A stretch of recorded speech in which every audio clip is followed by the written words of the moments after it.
Episode 188. Is punishment necessary? Is that something that we need to do to get our jobs done? Is that something that's going to be helpful? We'll explore that this week. This is the Creating Great Grooming Dogs show. I'm Chrissy Neumyer Smith. I'm a master groomer behavior specialist, a certified professional groomer, a certified behavior consultant for canines, a certified professional dog trainer, a fear-free certified professional in training and grooming. I'm an instructor at Whole Pet Grooming Academy, and I own Happy Critters in Nashua, New Hampshire. And this, my friends and colleagues, is the show where we talk about teaching dogs to be calm, comfortable, and cooperative for grooming and other types of care. So this week I want to talk about, is punishment necessary?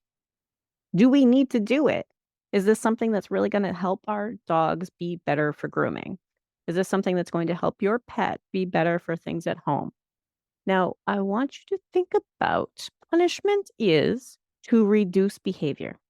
You see something you want less of or none of, and you're going to reduce it by applying some sort of punishment. Now, punishment can be applied in two different ways. We could add something to decrease a behavior, or we could remove something that decreases a behavior. So to decrease a behavior, the thing that we're going to do to decrease a behavior, if this is what you want to do, to punish, right, to decrease a behavior, is something that the dog would like to avoid. It's something that they're going to find unpleasant, uncomfortable, and or scary. Now, here is the tricky part. Dogs have problems with grooming because they already find it unpleasant, uncomfortable, and or scary. So let me ask you, if we see a dog who is having a hard time being groomed with some part of the process, incorporating more unpleasant, uncomfortable, and or scary to decrease the behavior that we're seeing, does that make sense? And I want you to think about that. Oh, darn. Like more of the same, is that really going to help us?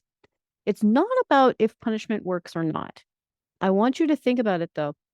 Punishment works to decrease or end a behavior because the dog really disliked the consequence, right? They do something and the consequence is unpleasant, uncomfortable, and or scary, and they do not wish to have that consequence again. Unfortunately, the problem that they're having is that grooming is already unpleasant, uncomfortable, and or scary. And what I keep seeing over and over and over again, and I have done this also, I'm going to tell you, I have done this thing too, is we are trying to make this dog stop. We want them to understand the error of their ways. We are ticked off. Just knock it off. Knock it off. No, no. Yet, all of those efforts are not decreasing the behavior. So punishments can work, but what do we do if it's not decreasing the behavior? Then what is it? If you give the stern no and you have to do it 50,000 times, because I've seen this, I've been in the room with someone who grooms this way, and I understand where they're coming from because I've done it too, where you're just thinking, he just needs to understand how wrong he is. But what if that is not decreasing the behavior? The behavior's still there, not making a change. What if it's actually making the change worse? What if it's making the behavior worse? Okay, what are we actually doing? Could we be reinforcing the behavior by giving the stern no, holding on tighter, pulling on the leg while they pull on us?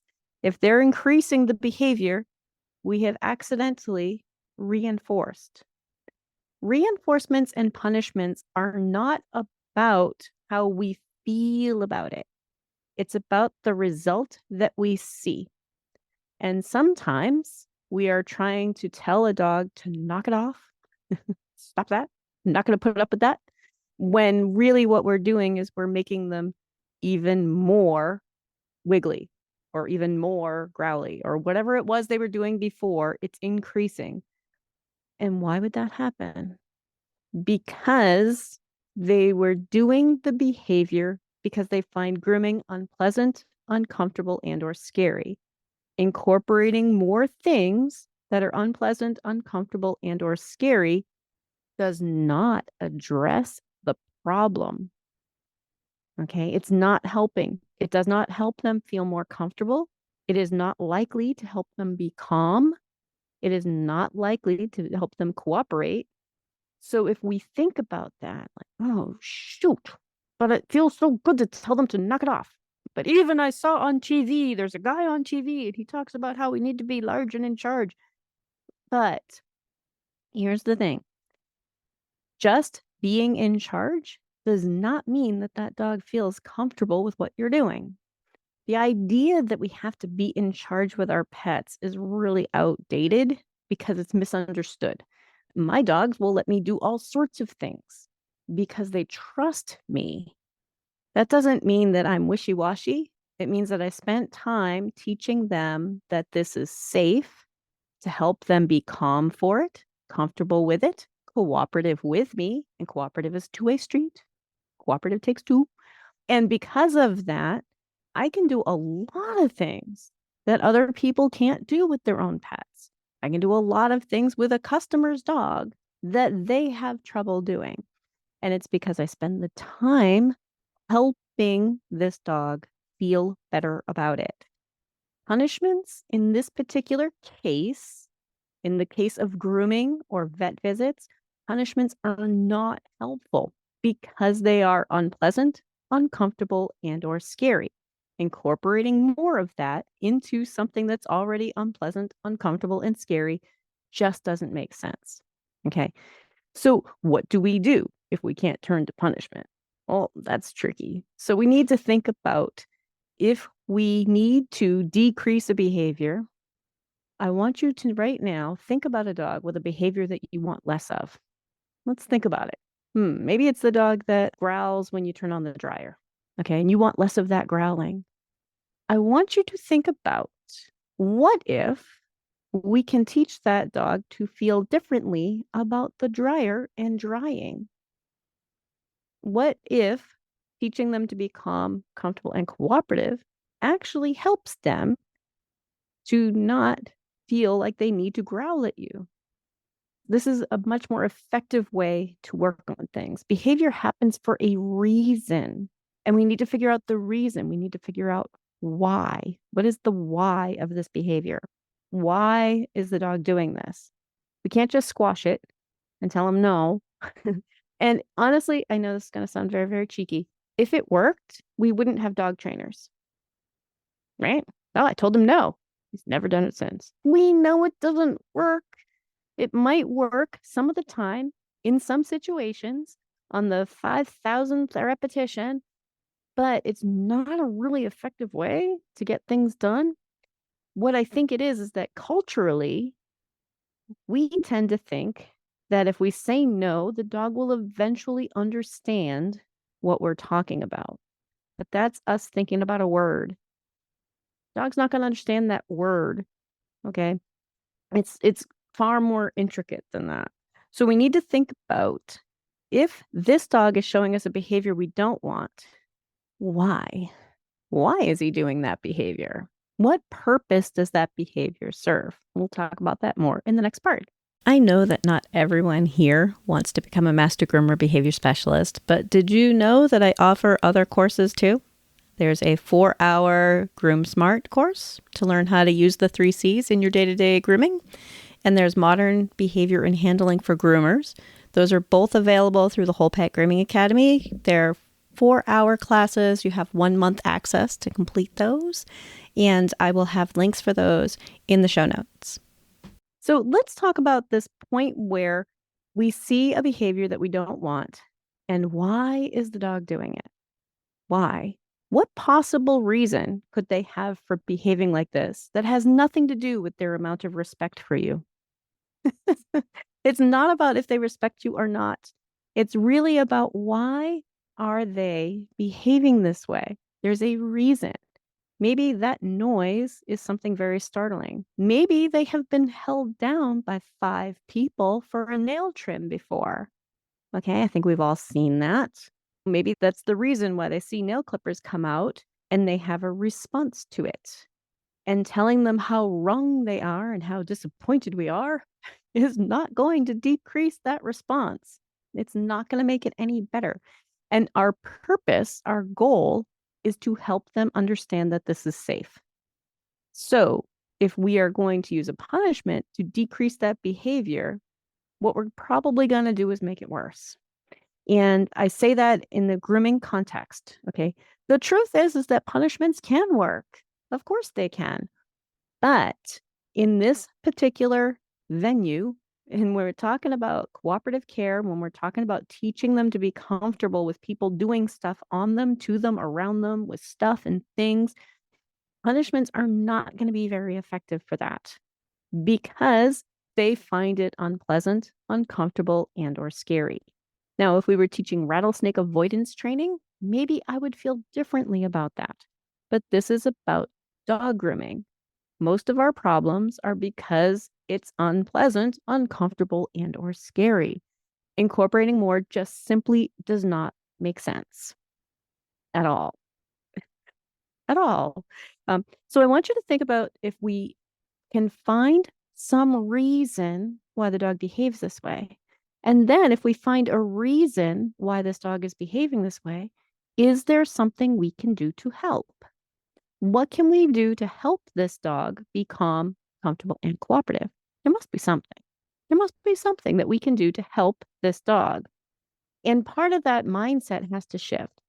At every stage, when you see a dog having a problem, I want you to see it as they are having a problem, not giving you a problem.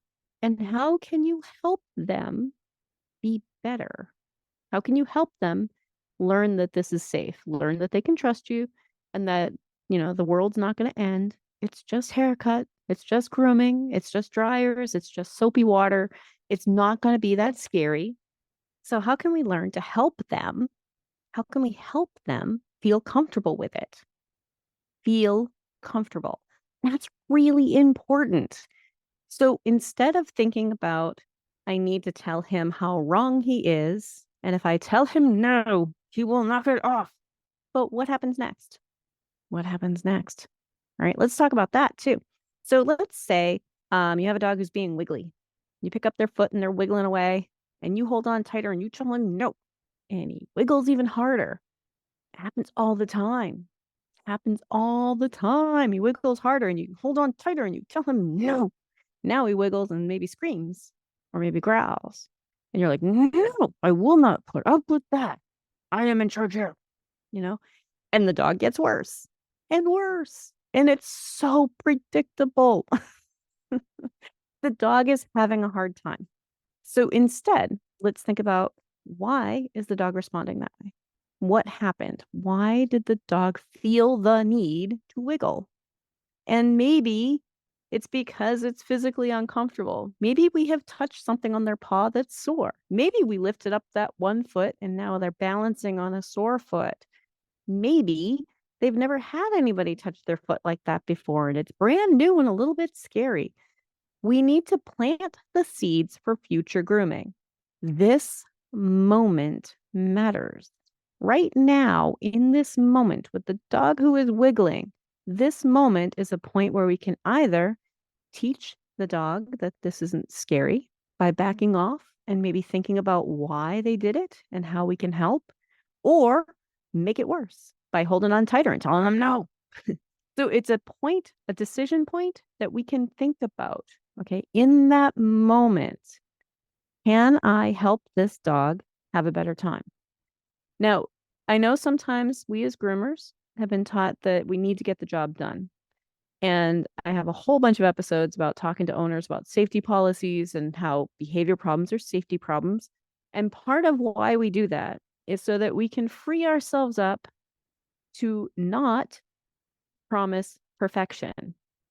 Okay. Don't let owners tell you how to do your job.